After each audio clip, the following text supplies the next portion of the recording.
नमस्कार दोस्तों, स्वागत है आप सभी लोगों का। उम्मीद करते हैं आप लोग खुश है, तंदुरुस्त है, मजबूत है। देखें आप लोगों ने कल का न्यूज, रात को 9:37 पर एक सनसनीखेज पैदा कर देने वाली न्यूज थी कि शिक्षा मंत्री बदले गए।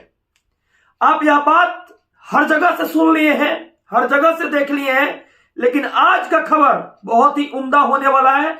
आप लोग इस चीज को समझिए कि आज जो बिहार के अंदर बहाली हुआ है, पूरा बहाली जैसे तैसे तो करा दिया गया है। ना ही सुप्रीम कोर्ट का बात माना गया, ना ही हाई कोर्ट का बात माना गया। एक तरफ से देखा जाए तो बहाली छठे चरण में ठीक इसी तरह से कराई गई थी कि बीएड को बाहर करने के लिए मौका मिला। ठीक उसी तरह से इतना बड़ा फेरबदल होने के बाद आज बिहार के बच्चे को रोड पर ही रहने दिया गया है। आज का कंटेंट बहुत अलग है। स्किप करके चैनल को भागने से पहले आप लोग खबर को समझिए, क्योंकि सारी बात को शुरू में ही बोल देंगे तो आप लोग नहीं समझ पाइएगा, वो बात खिचड़ी हो जाएगी। लेकिन बात यहां तक यह है कि जो बहाली हुई है, इस बहाली में नियोजित शिक्षकों को मौका मिल गया और यूपी वाले को मौका मिल गया। जो लोग रोड पर थे वो लोग रोड पे रह गए। यह बात बिल्कुल सत्य है कि जो लोग रोड पे थे वो लोग रोड पर रह गए। अनुसूचित जाति जनजाति के वर्ग के जो लोग थे उनकी बहाली में उनको मौका मिला है। और ठीक उसी तरह से 34,500 से 35,000 कैंडिडेट ऐसे हैं अभी भी पूरे पीपीएससी टीआरई 1 में जो एनआईओएस से सेलेक्टेड है। उनको आज निकाले कोर्ट या कल निकाले कोर्ट या परसों निकाले कोर्ट, लेकिन निकालना तय है, तय है, तय है। आपको यह बात बिल्कुल संज्ञान में होगी, क्योंकि उत्तराखंड का बेंच ने जो डिसाइड किया था 31/1/2023 का जो जजमेंट आपके पीछे तैर रहा है, इसको देख लीजिए। ठीक इसी डेट से पूरे इंडिया में सारे एनआईओएस कैंडिडेट को मतलब एक तरह से कहा जाए तो बाहर किया गया है। यह बात एनसीटी मानकर केवीएस बहाली में लागू किया गया है। तो 35,000 सीट ये है और 14,000 सीट में जब सप्लीमेंट्री रिजल्ट आ रहा था वो है। लगभग 55,000 सीट अभी भी खाली है और साथ साथ नियोजित शिक्षकों को इसके अलावा जॉब दिया गया है। तो जॉब बिहार के बच्चे जो है, बिहार के बच्चे बेरोजगार का बेरोजगार ही रह गए, जबकि बिहार में 40 एमपी का सीट है, 40 एमपी का सीट है और बिहार के बच्चे झोला ढो रहे हैं और बिहार के बच्चे जाके दूसरे राज्य में मजदूरी कर रहे हैं। देखिए कितना खुशनसीबी की बात है। हर कोई चाहता है, हर बाप चाहता है कि अपना बेटा सही बनाए। हर बाप का एक सपना रहता है कि अपना बेटा सही बनाए। बताइए लालू जी को कितना टेंशन था, उनको कितना टेंशन था। पूरा गामा गर्मी का माहौल बदल गया, इधर हो गया, अफरा तफरी मच गया। अपना बेटा का जिंदगी बनाने के लिए फिर से नीतीश जी से जाकर वो समझौता कर लिया। क्यों? क्योंकि आगे चलकर हमारा बेटा कैसे भी सीएम बन जाए। आखिर लालू जी को टेंशन है तब ना, आखिर लालू जी को इस बात का टेंशन है तब ना। सोचिए कि ये वो स्कूल में बहाली हुई है। मैं बोलना चाहता हूं माननीय अपर मुख्य सचिव के पाठक सर, एसीएस महोदय से हाथ जोड़कर निवेदन है, आप लोग सबसे पहले समझिए इस बात को। हम चाहते हैं कि बिहार के 233 विधायक, 75 एमएलसी, साथ साथ 16 राज्यसभा सांसद जितने सारे को बच्चे को सरकारी स्कूल में एडमिशन करना चाहिए और कंपलसरी कर दिया जाए कि उनके बच्चे सरकारी स्कूल में पढ़े। आपने बीपीएससी से बहाली किया है ना, आप ये बात लागू कर दीजिए। माननीय मंत्री जी, बात लागू कर दीजिए। हर कोई अपना बच्चा का फ्यूचर बनाने के लिए सोच रहा है। लालू जी कितना समझदार आदमी है। बताइए कि तेजस्वी को कैसे भी हम सीएम बना दे। इसके लिए जाके उन्होंने बैठक किया और बैठक करने के बाद चंद्रशेखर जी को आउट कर दिए और आलोक मेहता जी को जगह दे दिए। सोचिए कि कितना समझदार लालू जी है। एक अनस्किल्ड पर्सन को मुख्यमंत्री बनाने के लिए कितना परेशान है वो। आज तक 35 साल के राज्य में लालू जी ने अपने लिए अस्पताल नहीं बनवा पाया बिहार में। नीतीश जी ने अपने लिए अस्पताल नहीं बना पाया बिहार में। एक घाव भी होता है तो दिल्ली जाते हैं दिखाने के लिए।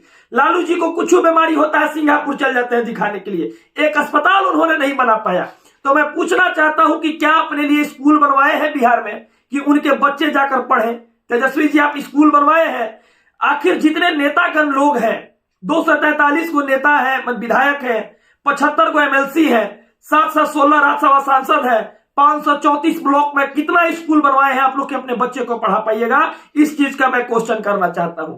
बताइए, आज बिहार के युवा के छाती पर कलेजा पर पैर रख के फिर सरकार बदलेगी तो 1 साल तक गामा गमी का माहौल पूरे बिहार में रहेगा और बिहार के बच्चे फिर से बेरोजगार होंगे। एक तो बहाली किए हैं, बहाली ऐसा लंगड़ा टेढ़ा की बहाली है कि आज छटक का टूटे चाहे कल छटक का टूटे, लेकिन ये टूटबे करेगा, ये टूटबे करेगा। हम आपको बता रहे हैं टूटेगा। 661 सुप्रीम कोर्ट का ट्रिपल बेंच का जजमेंट है। आपके बात नहीं अगर भरोसा है तब पीछे तैर रहा है, देख लीजिए।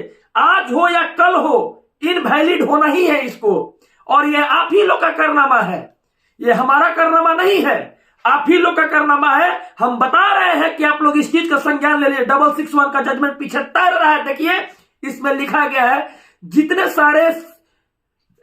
सारे स्टेप उठाए गए हैं 28/8/2018 का, जितने सारे स्टेप उठाए गए सारे को इनवैलिड कर दिया गया है। एक गो जज झूठ बोलते तो कहते, दो गो जज झूठ बोलते तो कहते, तीन गो जज झूठ नहीं ना बोलेंगे। तो माननीय ये सर्वोच्च न्यायालय का फैसला है कि जितना कदम उठाया गया सारा अमान्य है। अफरा तफरी में बहाली किया गया, बताइए पूरे बच्चा का जिंदगी को बर्बाद किया गया। 40 को सांसद बिहार से रहने के बाद भी इतना सारा चीज प्रधानमंत्री बनाने के लिए 40 को सांसद बिहार से हैं, उसके बाद से भी बिहार के बच्चे को बेरोजगार रहकर फिर से इन लोगों ने अपना राजनीति कांटा सेक लिया। मैं उतना राजनीति में अभी संज्ञान नहीं ले रहा था, लेकिन इस बिहार के बच्चे को बताना जरूरत है कि नीतीश जी, लालू जी अपने लिए आज तक एक अस्पताल नहीं बनवाए, एक स्कूल नहीं बनवाए कि उनके बच्चे जाकर पढ़ाई कर पाए। आखिर आप बीपीएससी से शिक्षक बहाल किए हैं, तो मैं माननीय नेतागण से कहना चाहेंगे कि माननीय नेतागण, जो आप लोग को अलग से टीए डीए पीए कौन सी मिलता है, वो कौन सी चीज को छोड़कर आप सरकारी स्कूल में अपने बच्चे को पढ़ाइए।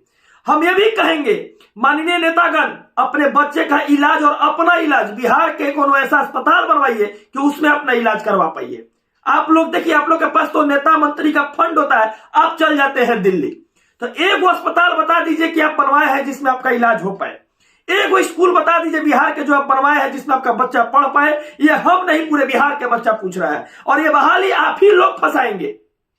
ये नेता मंत्री का जो चल रहा है, पूरा रिपोर्टिंग चल रहा है, इधर चल रहा है उधर, पूरा राजनीतिक गामा-गामी माहौल बनल है कि हमार बेटा सीएम बन जाता, हमार बेटा सीएम बन जाता, हमार बेटा राज्यपाल बन जाता, हमार बेटा राष्ट्रपति बन जाता, हमार बेटा सांसद बन जाता, हमार बेटा उप मुख्यमंत्री बन जाता, हमार बेटा पर्यावरण विभाग के मंत्री बन जाता, हर चीज बन जाता हमार बेटा। इसके लिए कितना बड़ा देखिए, तो जाकर मीटिंग किए, बैठक किए, पूरा न्यूज पर गामा-गामी का माहौल है। इसी संदर्भ में माननीय का भवन निर्माण मंत्री अशोक चौधरी जी कहे हैं कि हमको शाह जी ने मना थोड़े किया है, शाह जी तो हमारे लिए दरवाजा ऑलवेज खोले हुए हैं। यानी दबाव बना बना के कभी इनको शिक्षा मंत्री बनाया जाए, कभी उनको शिक्षा मंत्री बनाया जाए। एक ईमानदार ऑफिसर है माननीय के पाठक सर, डोमिसाइल नीति का जांच करने के लिए इन्होंने जब भी आदेश दे दे, जब भी आदेश हो जाएगा डोमिसाइल नीति का जांच करने के लिए, एक जिला में 500 फर्जी कैंडिडेट पकड़ा रहा है। तो बताइए आगे चलकर एक जिला में जब 500 पकड़ा, मिनिमम 500 पकड़ा रहा है, जबकि 5 जिला में चेक हुआ है, क्योंकि 5 जिला से लेटर अभी तक आया है। और एक बात और सुनिए, जो लोग बीएड कैंडिडेट बहाली करके इन लोग का डॉक्यूमेंट वेरिफिकेशन करा दिया गया है, टीआरई 1 की बात है, डॉक्यूमेंट वेरिफिकेशन करा के 1 महीना के इन लोग पेमेंट भी उठा लिया है, आपके पीछे तैर रहा है, देख लीजिए। अगर आपको नहीं नजर आ रहा तो पूरा बोर्ड कर देते हैं, इसको देख लीजिए कि इस तरह से धांधली होकर बहाली भी हुआ है। तो बिहार के सांसद लोग, बिहार के विधायक लोग और बिहार के जितने सारे लोग हैं, उन सारे लोग को अभी समझ में नहीं आ रहा है कि जनता किस तरह करवट लेगी, किस तरह क्या करेगी, इसके बारे में भी चर्चा किया जाएगा। लेकिन मैं बोलना चाहता हूं, जो भी मैंने बात रखा है, अगर गलत होगा तो कमेंट बॉक्स में अपना बात जरूर रखिए कि नहीं सत्यम जी आपने गलत कहा है। देखिए आप लोग के साथ धोखा होने वाला है, बहुत बड़ा धोखा होगा। सरकार जो धोखा की है, इसका खमियाजा इस इलेक्शन के बाद आप लोग को भुगतना पड़ेगा। देखिएगा, आप लोग सबको ही देखिएगा, भुगतना पड़ेगा, क्योंकि जो पीछे से हम बोलते आए हैं, एनआईएस को बाहर किया जाएगा, बोले थे जाकर 3 महीना पहले का थंबनेल देख लीजिए। छठा चरण से बीएड बाहर हो गया, 3 महीना का थंबनेल देखिए। कुछ लोग कहेंगे क्या बोल तो दिए, सुप्रीम कोर्ट से हाई कोर्ट से ऑर्डर तो आ गया, लेकिन निकल कह नहीं रहा। 90 दिन का समय लगता है भाई, किसी को भी निकलने में 90 दिन का समय लगता है। लेकिन देखिए आप लोग, सब कुछ सेम यही सरकार हम लोग के साथ गेम खेली है और बिहार के बच्चा को बेरोजगार का बेरोजगारी रख दी है।